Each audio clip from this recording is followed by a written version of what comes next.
সমাগত ৰাস পূৰ্ণিমা যিমানেই ওচৰ চাপি আহিছে সিমানেই অসমৰ ইমূৰৰ পৰা সিমূৰলৈকে কলা কৌশলীসকলৰ ব্যস্ততা বাঢ়িছে।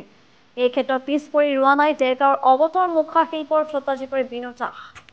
ডেৰগাঁও দক্ষিণ দলিচলীয়া অৱতাৰ মুখা শিল্পৰ কলা কৌশলীসকলে প্ৰস্তুত কৰি উলিয়াইছে তেওঁলোকৰ কলাসমূহ। উল্লেখ্য যে অৱতাৰ মুখা শিল্পৰ স্বত্বাধিকাৰী বিনোদ দাসে এই কৰ্মৰাজিৰ মাজেৰে আৰু 10জন যুৱকক কৰ্মসংস্থাপন দিয়াৰ লগতে কলা সংস্কৃতি ধৰি ৰাখিবলৈ সক্ষম হৈছে। তেখেতৰ এই কৰ্মৰাজিক ডেৰগাঁও সচেতন মহলে শলাগ কৰে। তেখেতৰ এই কলাক অসমৰ চুকে কোণে পাবলৈ হলে তলত উল্লেখিত নম্বৰত ফোন কৰি যোগাযোগ কৰিবলৈ অনুৰোধ জনাইছে। নম্বৰটো হৈছে 8011521632 অথবা 9365689285। নিউজ ডেস্ক ৰিপোৰ্ট, ৰয়্য টাইমছ। মানে কি হয়, ৰাসক্ৰিয়া অতি সমাগত, তাৰ বাবে আমি বিভিন্ন ধৰণৰ ঠাইত দৃশ্য সজ্জা মঞ্চ সজ্জা কৰিবৰ বাবে আগবাঢ়িছোঁ।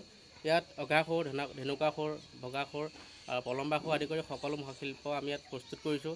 ইয়াৰ লগতে মঞ্চ সজ্জা দৃশ্য সজ্জাও বাবে সাজু হৈছোঁ। আৰু ইয়াৰ লগতে আমি বিভিন্ন ঠাইলৈ মুখা পঠিওৱা হ'ব। দৃশ্য সজ্জা হওক বা মুখাশিল্প হওক সকলোখিনি যোগান ধৰি আমি আগবাঢ়িছোঁ। ইয়াৰ লগতে নৱপ্ৰজন্ম আপোনাৰ 6-7জন লোক আমি মিলিত হৈ পেলাই সকলোখিনি ৰাসৰ মুখাশিল্পৰ বাবে আমি সাজু হৈছোঁ। ইয়াত সকলোখিনি সহযোগিতা ৰাইজৰ দাবী, আমি তেওঁলোকক মুখাশিল্প কৰি প্ৰদৰ্শন কৰিব লাগে, সেইখিনি মতে আগবাঢ়িছোঁ।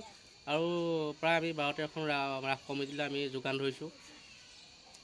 আমাৰ মিনিমাম 12খন ৰাসে আমাক এতিয়া ৰাস কমিটিয়ে আমাক যোগান ধৰিবলৈ আমাক নিৰ্দেশ দিছে।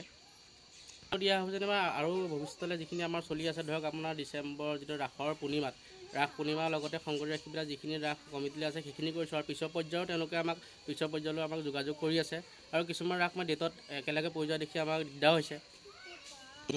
ইয়াত আমাৰ 10জন ল'ৰা জড়িত হৈ আছে। বিশেষকৈ সকলোখিনি উপস্থিত নাই বাৰু, ইয়াত যিজন আছে তেওঁলোক ইয়াত আছে উপস্থিত।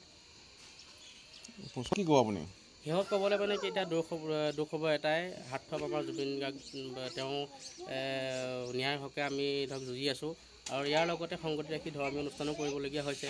তথাপিও আমাৰ এটাই সকলোৰে দাবী যে হাৰ্থব জুবিন গাৰ্গৰ তেওঁ ন্যায় হওক, তাৰে আমি কামনা কৰিছোঁ আৰু আশাবাদী আমি।